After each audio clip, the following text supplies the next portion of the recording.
Thank you, Margaret. Mark Lanterman is the Chief Technology Officer of Computer Forensic Services. Before entering the private sector, he was a member of the U.S. Secret Service Electronic Crimes Task Force. He has 28 years of security and forensics experience and has testified in over 2,000 cases. Mark is faculty for the Federal Judicial Center in Washington, D.C., the National Judicial College, the University of Minnesota, and the Mitchell-Hamlin Law School. He is a professor in the cybersecurity program at St. Thomas School of Law. He has provided training in digital evidence, computer forensics, and cybersecurity to the United States Supreme Court. Mark completed his post-grad studies in cybersecurity at Harvard University and is certified by the Department of Homeland Security. Finally, Mark is a member of the Minnesota Lawyers Professional Responsibility Board and serves as chairman of its Opinions Committee. Mark, welcome to our club, and we look forward to your talk. Well, thank you. Good morning. And my only regret is that I can't meet everyone in person. But again, thank you for that introduction. It's all downhill from here. So, as you heard, my name is Mark Lanterman. I come out of a law enforcement background. I've been really fortunate to have worked on some pretty interesting cases. I worked on the Bernie Madoff investigation, the Martha Stewart, if you remember Martha's issues. But the only case that ever impressed my mother was the Paul McCartney divorce. So I finally have some street cred with my mom. So anyway, let's see if I could be given permission to share my screen. Okay, there we go. So, coming into today's session, I wanted to put myself in your shoes. If I were you, what would I want to hear about? So these are the topics that I've chosen for us. During COVID, we're seeing a significant increase in ransomware attacks. So we're going to talk about ransomware, and in our firm, we're the digital crime lab for the Hennepin County Sheriff's Office. So we do get involved in a number of these cases. And dovetailing off of ransomware, it seems every day we hear about another data breach. And my thought was maybe some of you have never seen what that looks like. So I'm going to show you a real data breach in real time so that you can see how quickly these attacks occur. And in the case that I'll be sharing with you, how quickly a city was put in a position where it lost just shy of $400,000. So before I get to ransomware, though, I just want to share with you my all-time favorite photograph. I was really honored. I was asked to speak at one of the largest cybersecurity conferences in the country. It was held at the Plaza out in New York. We had about 3,500 attendees. And I show up and I make my way to the registration desk to sign in and pick up my name tag. And when I get to the registration desk, there's no one sitting there. So I have an unattended laptop at a cybersecurity conference. And I look down and something gets my attention and I think, I just got to get a picture of this. At one of the largest cybersecurity conferences in the country. This slide became the opening slide of my keynote address to the 3,500 attendees. I've not been asked to return, but that's okay. The point is, hackers need our help. Hackers need our help. And unfortunately, sometimes we give it to them before they even have a chance to ask, like this. But typically, hackers get our help via or by tricking us into clicking on links and downloading malicious attachments via email. Not too long ago, I received an email from the BCA, our state police, stating a registered sex offender had recently moved into your neighborhood, and to see who it is and to see what steps you can take to protect your children, click here. Well, the state doesn't send out emails like that. And I know you guys get these emails all the time. Congratulations, you've won a free $50 gift card to claim your prize. Click here. But that is how hackers trick us. And, about 3 years ago, the state of Minnesota, the courts were victims of a cyber attack in which a citizen of Minnesota had a bad court case, and he went online, and for $200, he hired a group of hackers to attack the court system. Our courts, all of them, were shut down for 3 days, Wednesday, a Thursday, and a Friday, shut down by a guy with a budget of $200. And, I saw this headline not too long ago. A Florida city pays $600,000 to hackers. And the article reads, the hackers apparently got into the city system when an employee clicked on an email link. In 95% of the cyber incidents, on the cybersecurity events that our company gets involved in, it's almost always via email. And tricking us, they trick us into clicking on links in emails. It's almost always via email. But I'll tell you what gets me angry about this headline. If that other guy could shut down Minnesota's court system with a budget of $200, what do you think I could do on a budget of $600,000? Imagine the damage someone like me could cause. Okay, don't pay the ransom. Never, never, never pay the ransom. Because when you're paying the ransom, all that you're doing, well, you're doing two things. You're identifying yourself as an organization who will pay the ransom. And remember, by paying the ransom, you don't become the criminal's best buddies. Okay, by paying the ransom, you are identifying yourself as an organization who pays the ransom, and they'll be back for more of your money. But also, you are funding cyber terrorism. This money goes to pay computer programmers to develop new cyber weapons to launch attacks against you, against companies. These attacks are making criminals a lot of money. So never pay the ransom. If your organization, if your company finds itself in a position where you don't have a choice but to pay the ransom, consider firing your entire IT staff, because IT guys, we know about these attacks. These attacks are nothing new. These attacks have been around for years, and we should be prepared to recover from an attack like this. And if we're not prepared to recover, then we have not done our jobs. So we don't deserve those jobs. Don't pay the ransom. And I'll tell you, it's not just me telling you not to pay the ransom. On October 1st of last year, the Department of the Treasury issued this advisory stating, if you pay the ransom, you are funding cyber terrorism. I think they attended one of my training sessions. You are funding cyber terrorism, and if you pay, if it is determined that you have paid the ransom, you are subject to a sanction, to a civil sanction from the government. And I'll tell you, the way that this is no paper tiger.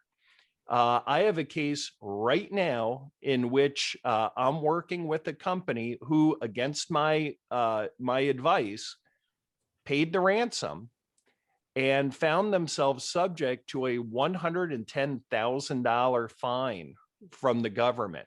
And that's real money. I don't care what size company you're with. That's real money. So don't pay the ransom. And if anyone wants a copy of this full advisory, just let me know. I'll make sure that you get a copy of this. So just remember, don't pay the ransom. And something that I think is interesting is a lot of organizations have cyber insurance, whereby insurance companies will pay as part of the coverage. They'll pay the ransom. Well, according to this advisory, if your insurance company pays the ransom, your insurance company is subject to sanctions. If you hire a security vendor like me to act as a middleman to pay the ransom, now I can be sanctioned. Okay, so this is a big deal, and not a lot of people are aware of this. Not a lot of organizations are aware of this. So that said, I thought it would be interesting to share with you a case that I worked on in 2019. So our firm was retained in May of 2019 on this case. Here is the background. There is a city in northern Minnesota who relies heavily on tourism.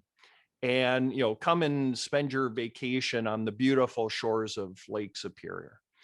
And without tourism, this city couldn't survive financially. So they have developed a relationship with the state of Minnesota, whereby the state helps them identify grant money opportunities to pay for advertising to promote tourism.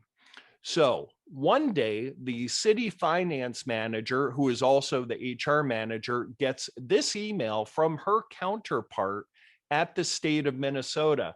Subject line is reminder invoice. Good morning. Please find attached invoice that was missing. I can confirm that $50,956 has been received November 29th, 2018. Thanks and best regards.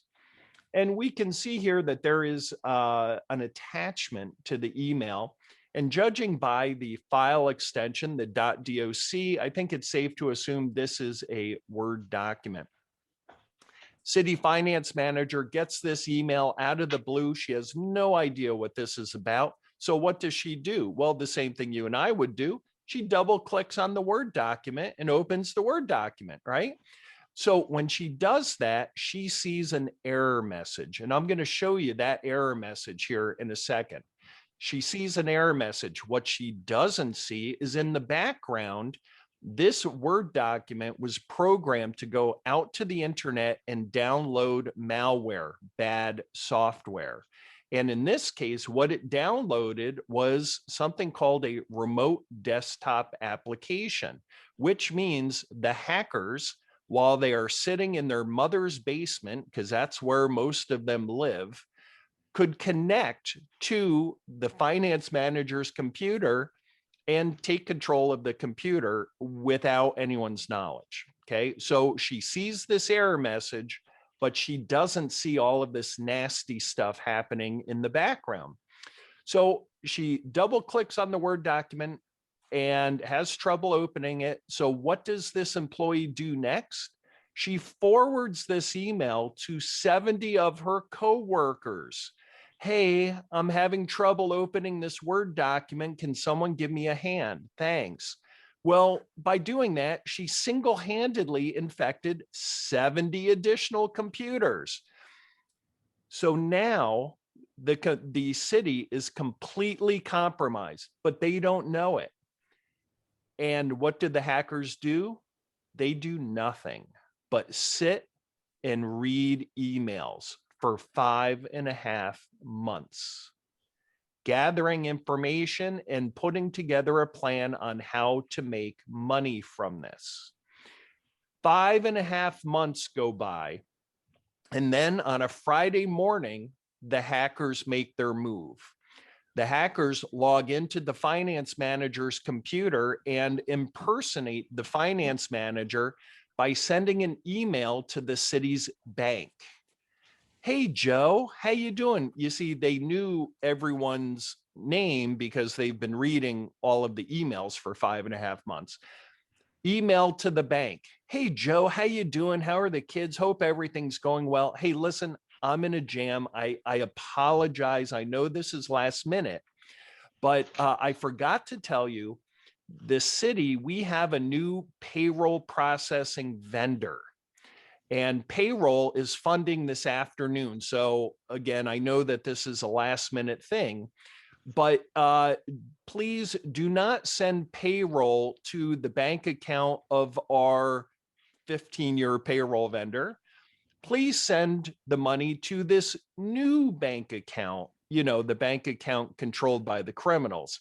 Send it to this bank account for our new payroll vendor. Thank you so much.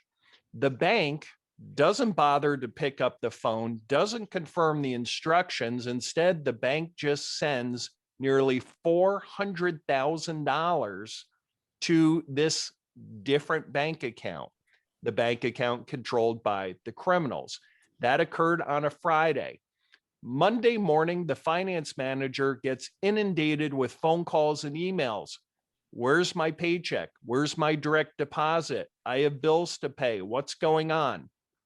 It was only then that the city came to realize they were the victims of a sophisticated cyber attack. They contact law enforcement, and then our firm, we got retained by law enforcement to assist with the investigation.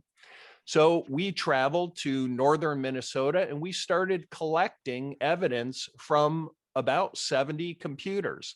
The computer that you're looking at now, this is the computer used by the finance manager. This is the key computer in this data breach. So one thing that I noticed immediately was that wallpaper background. I think that wallpaper was my wallpaper when I was like 11 years old. Okay, so the first thing I noticed, the city was using an outdated version of Microsoft Windows.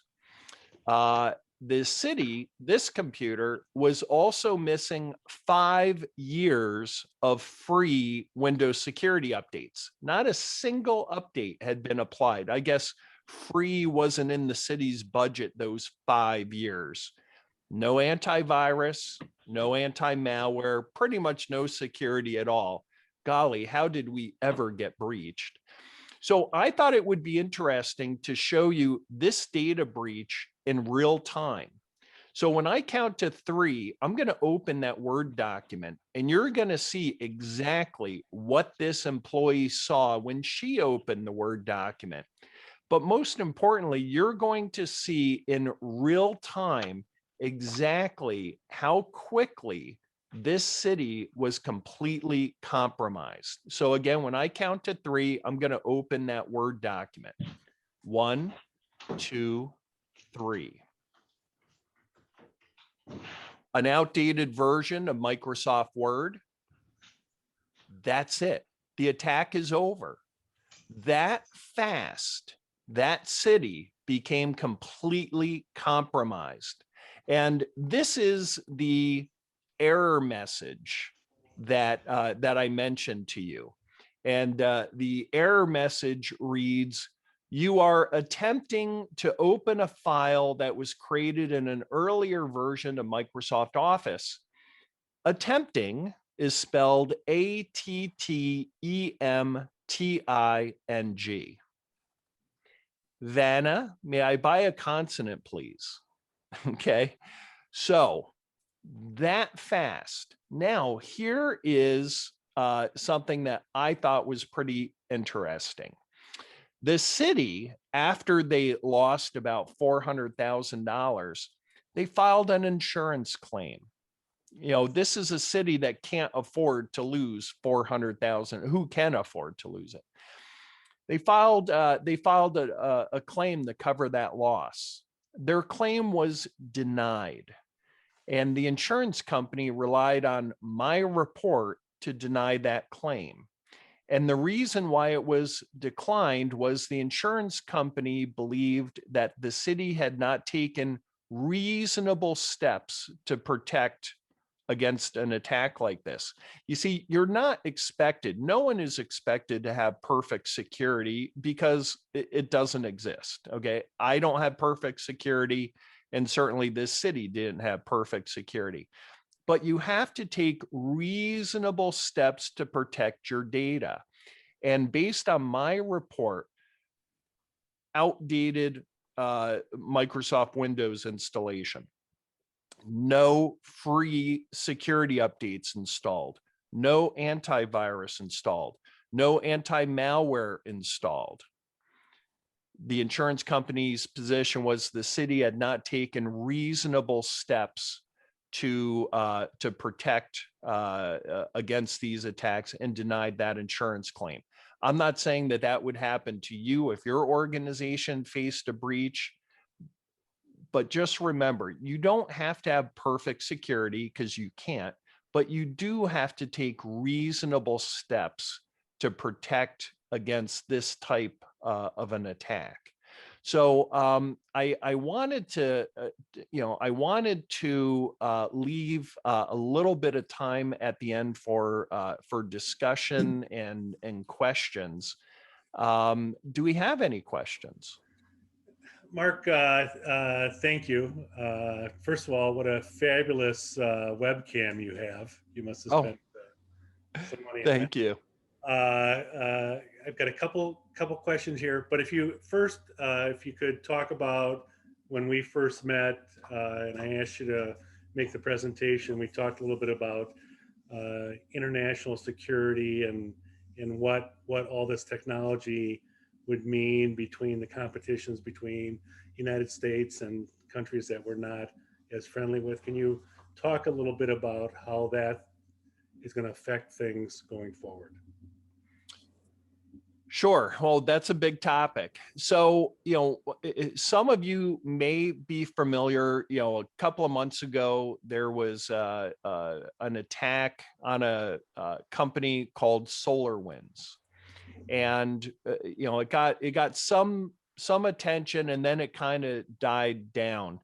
That attack is pretty important because what SolarWinds does, SolarWinds sells a product called Orion. And basically what Orion is, Orion allows large companies, large government agencies to manage thousands of computers. And these attackers were able to infiltrate this software.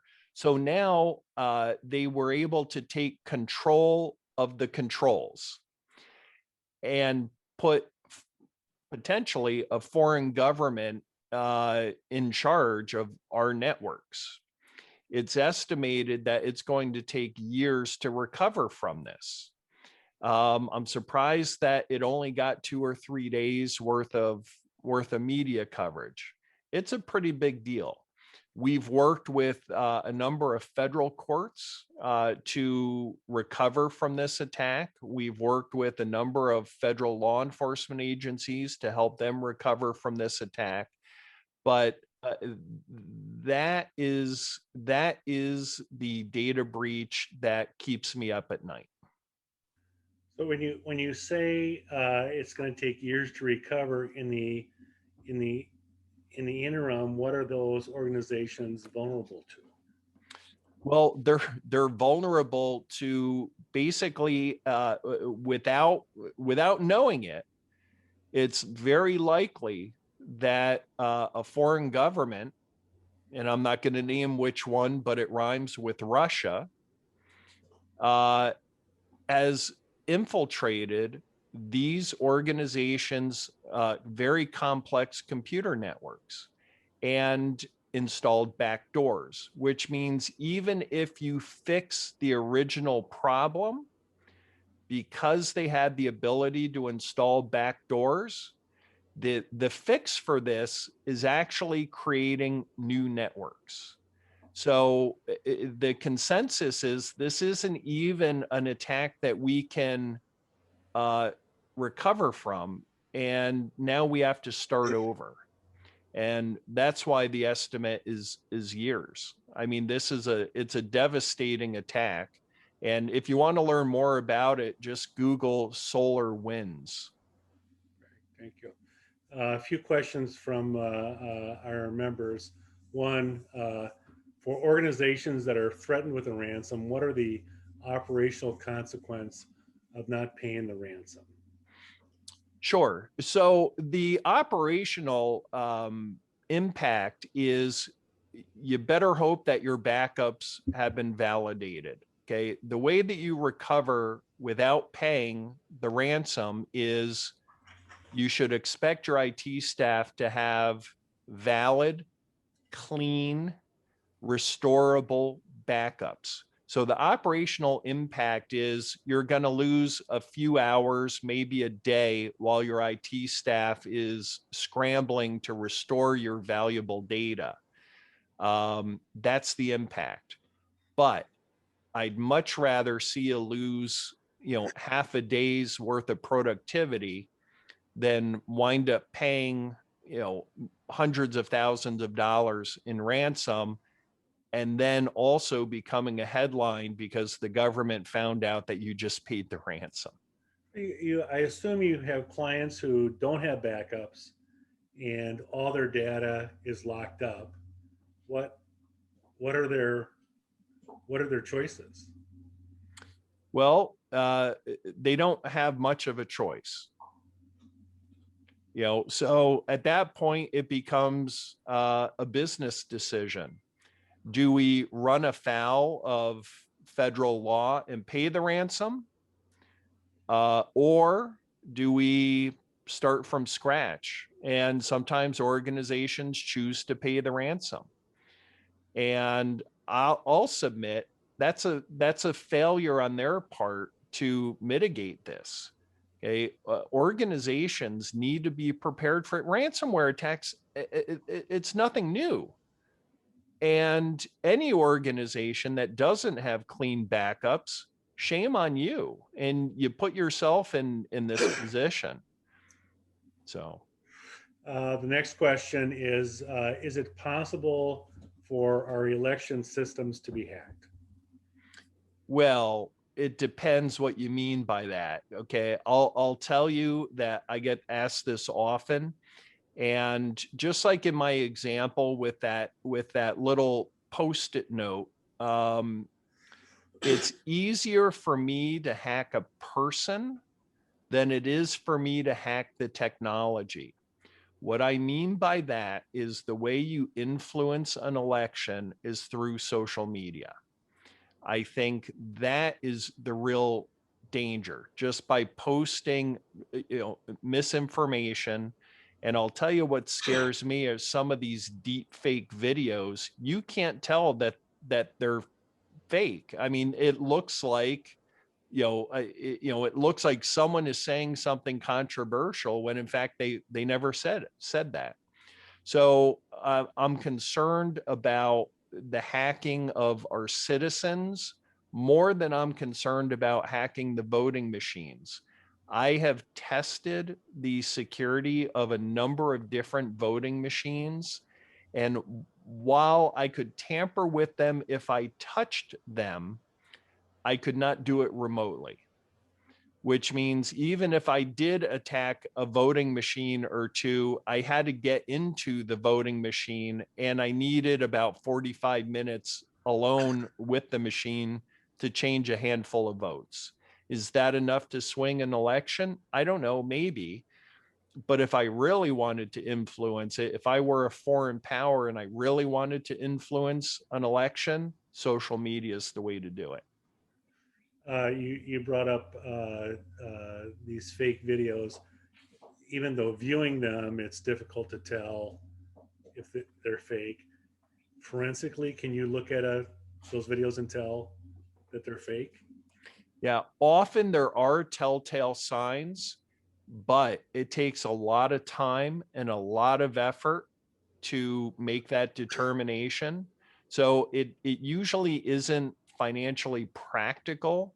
If a video becomes controversial, can we look at that video and determine it? I would like to think we could. I know that we have identified deep fake videos in the past, but the quality is getting better and better and better. And I'm concerned that the time is coming where we won't be able to tell real from fake. Can you take a little time, because all of us obviously spend a lot of time in front of our personal computer, whether it's at home or work. Some of the things we should avoid, some of the good practices we should have day to day when we open up our computer and start working on it. Sure. So a couple of things to remember is hackers trick us by getting us to click on links and opening attachments. Look at the case studies we just discussed. Be careful. Don't trust any information that you get via email. I will tell you that we get involved in a lot of mortgage wire fraud, because what will happen is you're about to buy, let's say, buy a vacation home, or you're buying a new house, and here are the wire instructions. And then right at the last second, oh, wait. I sent you the wrong wire instructions. Send the money to this bank account instead. And that's not really the title company. That's the hackers trying to trick you. So the point is, don't trust any information that you receive via email. If you get instructions, if you get a request asking for anything of value, like $1 million, like your bank account information, like credit card information, don't share it. Pick up the phone and confirm. Call your bank. Hey, I just got this email from you. Why are you asking me for this information? Okay, pick up the phone and confirm it. Technology has made our lives very efficient, and we move very quickly. And maybe we're not reading these emails as carefully as we should. So trust, but verify. Don't send anything of value without first picking up the phone and confirming. Is your advice that even if you get an email from someone you know, recognize, and expecting it, if there's some value to be happening here, that call the person and make sure that's who sent the email? Yeah, absolutely. And I'll give you a quick example. About a year ago, right before COVID, I received an email from a friend of mine who's a Hennepin County judge. And he said, hey, I need some help. I'm in Spain and my passport has been stolen. My credit cards have been stolen, and I've already checked out of my hotel. Could you send me $2,500 via Western Union? And I promise you I'm good for it. I'll give it to you as soon as I'm back in town. And I thought, I was a little bit upset with him because we were scheduled for lunch about an hour later, and he didn't even tell me he was in Spain. So I picked up the phone and I said, what are you doing in Spain? He said, I have no idea what you're talking about. Are we still on for lunch? And I said, yes, we are. And boy, do I have a good story for you.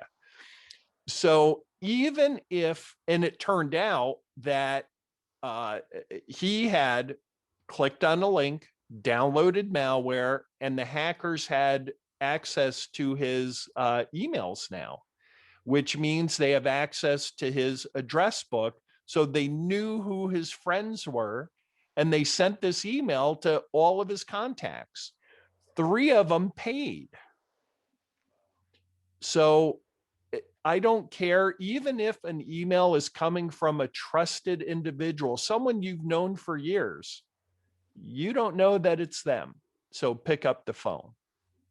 So last question, without giving the general public here too much trade secrets. When the government, whatever level, finds hackers, how do they do that? How do they go backwards and find these people? Sure. Well, it depends on the technology being used by the hackers. I will tell you that often law enforcement gets lucky. What I mean by that is, depending on the technology being used by the criminals, it's very difficult, if not, I don't want to say impossible, but it's very difficult to trace back to the hacker. Instead, what we're finding is these criminals are being investigated for an unrelated crime. And then during the analysis of their computers, oh, look, this guy's also a hacker. Oh, look at what he's doing. And it develops into additional charges. So law enforcement often gets lucky because they're investigating an unrelated crime. And then it turns out, oh, yeah, this is a really bad guy online. So, again, it just depends on what the hacker is doing and how the hacker is hiding his or her tracks. Mark, this has been a great presentation. Appreciate your time, and thank you very much. Oh, my pleasure. Thanks for having me.